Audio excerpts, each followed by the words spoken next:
अस्सलाम वालेकुम dear students. आज का जो हमारा topic conducting system of heart, इस चैप्टर का नहायत ही इम्पोर्टेंट टॉपिक और नहायत ही शायद मुश्किल टॉपिक भी यही है।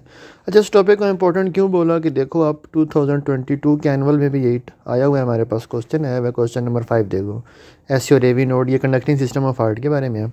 और फिर एक आधा MCQs भी आया हुआ है, इसको लास्ट पे देखेंगे इसका आंसर क्या बनेगा। फिर 23 के एनुअल में फिर यही क्वेश्चन आया हुआ है। ठीक है, ये रिपीट हो रहा है क्वेश्चन, इस चैप्टर से लॉन्ग में ये रिपीट हो रहा है कि explain conducting system of heart, why cardiac muscles are said to be myogenic. ठीक है, दो चीज़ों के आंसर करें, कंडक्टिंग सिस्टम भी और ये भी बताना है कि हार्ट मसल को हम मायोजेनिक क्यों बोलते हैं। तो लेक्चर शुरू करते हैं। हमारे पास देखो, cardiac muscles are myogenic because impulse for contraction originate within the heart muscle itself, not from nerves from. अब बात ऐसी है कि ये जो हार्ट में कॉन्ट्रैक्शन आनी है ना, मतलब हार्ट को जो कॉन्ट्रैक्शन इसने जनरेट करनी है, मसल्स को मैसेज देना है कॉन्ट्रैक्ट करो सारे, चाहे एट्रियल के मसल हो या वेंट्रिकल्स के। अब इसने ब्रेन से बार बार स्टिमुलस नहीं लेना, बार बार नर्व इम्पल्स इसको ब्रेन से नहीं आनी, इसने अपना मैसेज खुद ही जनरेट करवाना है। तो इसीलिए इसको बोल रहे होते हैं ये मायोजेनिक है। ठीक हो गया। अब conducting system of heart is specialize network of modified cardiac muscle fibres. ये जो कंडक्टिंग सिस्टम ऑफ हार्ट है ना हमारे पास, ये सारा किसने मिल के बनाया हुआ है? कार्डियक मसल फाइबर ने। फाइबर्स कहते हैं उन सेल्स को, ये जो हमारे पास सारी नर्व इम्पल्स वगैरह जनरेट करवाएंगे। ठीक है, कार्डियक मसल सेल्स हैं जिन्होंने सारा काम खुद करना होता है, ब्रेन से नहीं ले रहे होते information bar bar. Generate and conduct electric impulse causing rhythmic coordinated contraction of heart. मतलब यही वो सेल्स हैं हमारे पास, कार्डियक मसल सेल्स हैं जो हमारे पास क्या कर रहे हैं, ये नर्व इम्पल्स जनरेट भी खुद कर रहे हैं और चला भी से खुद ही रहे हैं। कंपोनेंट कौन कौन से हैं इसके? देखो 5 कंपोनेंट्स हैं, इन्हीं कोई डिटेल में बात करनी है।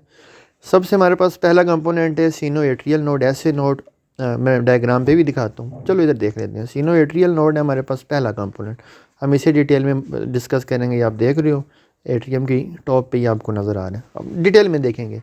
पहले इनको नाम देख लो इनके। Atrio ventricular node AV bundle बोलते हैं उसे, या AV नोड बोलते हैं, सॉरी AV नोड बोलते हैं, बंडल तो आगे आ रहे हैं। फिर हमारे पास एट्रियो वेंट्रिकुलर बंडल्स हैं या बंडल ऑफ हिस जिन्हें बोलते हैं। फिर ये bundle of his left right में हमारे पास डिवाइड हो रहे हैं इनटू बंडल ब्रांचेस, और लास्ट पे है पुरकिंजी फाइबर। अच्छा, इस लेक्चर के लास्ट पे एक MCQs भी देखेंगे, वो टाइम डायलेशन वाला। ठीक है, तो बस थोड़ा सा सफ़र करना और मेरे साथ सफ़र करते आना। सिनोएट्रियल नोड, ऐसे नोड। सिनोएट्रियल नोड क्या है हमारे पास? Is a special plexus of cardiac muscle. मतलब ये प्लेक्स एक किस्म का समझ लो गुच्छा सा बना हुआ है, मसल फाइबर्स का एक गुच्छा सा बना हुआ है हमारे पास। कहाँ पे? अपर वॉल ऑफ राइट एट्रियम की ऊपर वाली वॉल पे। ठीक है, राइट एट्रियम के ऊपर हमारे पास ये एक प्लेक्सिस बना हुआ है कार्डियक मसल सेल्स का। ठीक हो गया। Close to where vena cava enter the right atrium, बिल्कुल जहाँ से वेना केवा ब्लड इंटर कर रहा है ना, उसके करीब करके है, एक चीज़ होगी। अब इसको SA नोड क्यों बोलते हैं? ठीक है, SA नोड इसीलिए बोलते हैं क्योंकि ये it is develop from sinus venosus. Sinus venosus क्या है?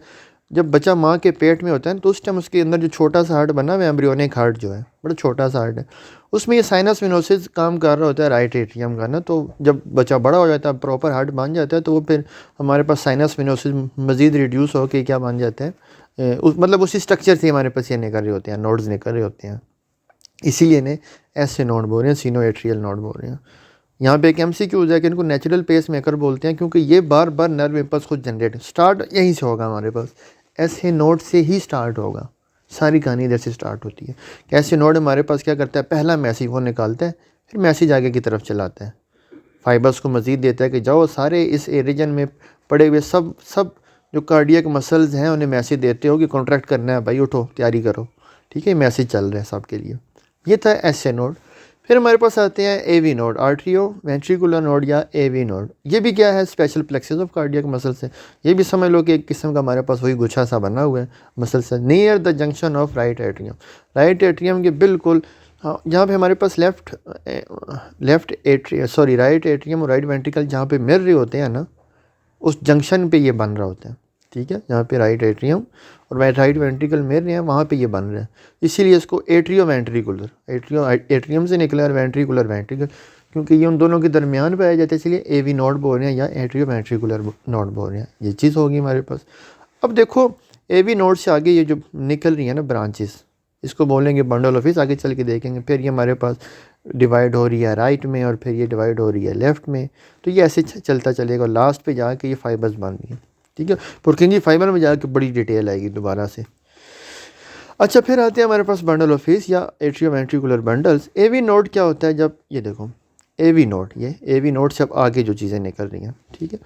AV node is connected to stand off specialised muscles, ठीक है। पूरा स्टैंड है इन मसल सेल्स का, ठीक है, और वो वेंट्रिकुलर सेप्टम तक जा रहा है। इंटरवेंट्रिकुलर सेप्टम, इंटरवेंट्रिकुलर सेप्टम क्या होता है?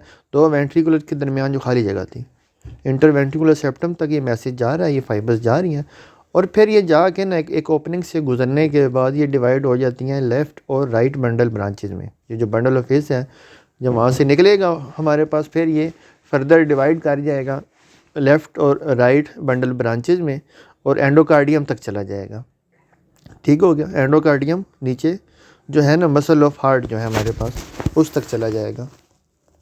एक मिनट। तो हुआ ऐसे कि हमारे पास ये जो बंडल ब्रांचेस लेफ़्ट राइट में डिवाइड हुए, वो ये कह रहा है कि विच एक्सटेंडेड बीनीथ द एंडोकार्डियम, जो इंडर मोस्ट लेयर होती है ना हार्ट की, तो उसके नीचे की तरफ ये सारे बंडल्स आ रही हैं। ऐसे का भी डायग्राम देखो, इनर मोस्ट लेयर के ना नीचे से सारे गुजर रहे हैं और असल में गुजर रहे होते हैं मायोकार्डियम से, जहाँ पे मसल्स पड़े हुए हैं हार्ट के, ठीक है।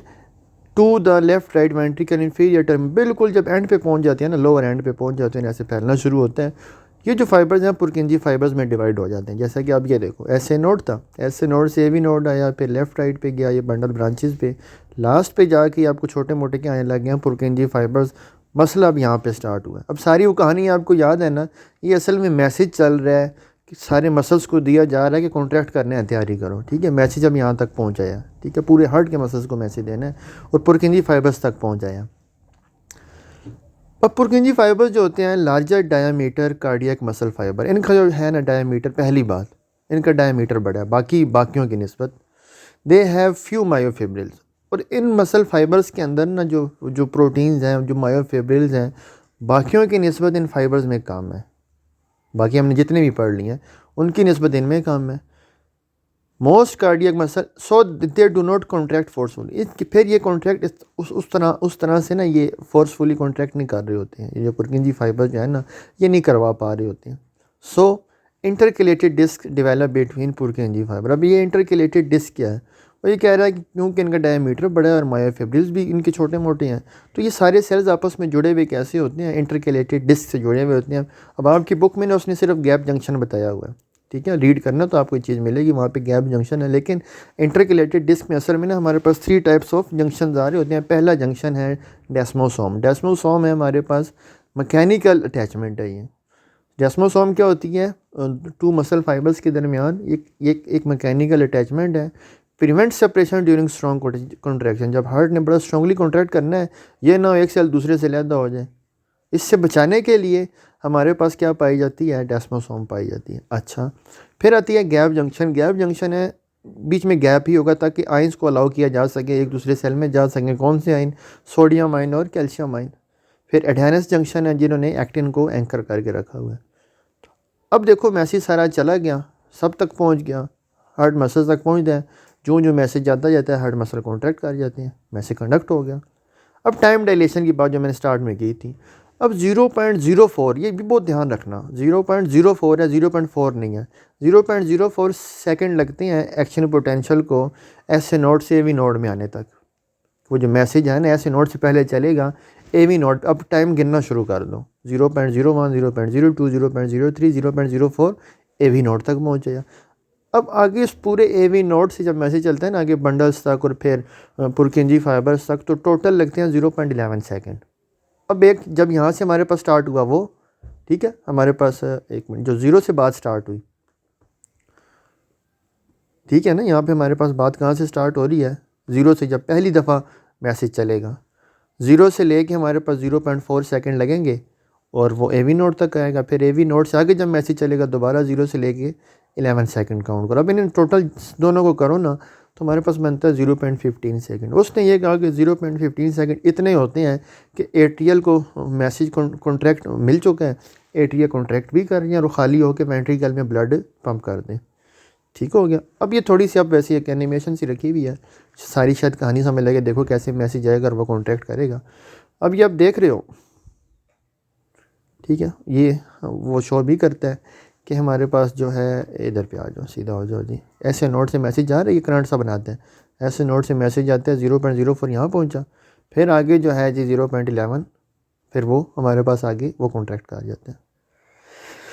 तो ये था जी बच्ची आज का लेक्चर। अब ये सारे कंपोनेंट आपने देख लिया। अब चलते हैं उस पहले वाले MCQs पे। वो MCQs क्या कह रहा था हमारे पास? MCQs था कि हमारे पास in the given diagram bundle of face, और इस डायग्राम पे बंडल ऑफ फेस कौन सी है, तो कौन सी होंगे जी, आप नीचे कमेंट में बता देना। ठीक हो गया, चलें, ये था आज का लेक्चर। Thank you for watching. अल्लाह हाफिज़।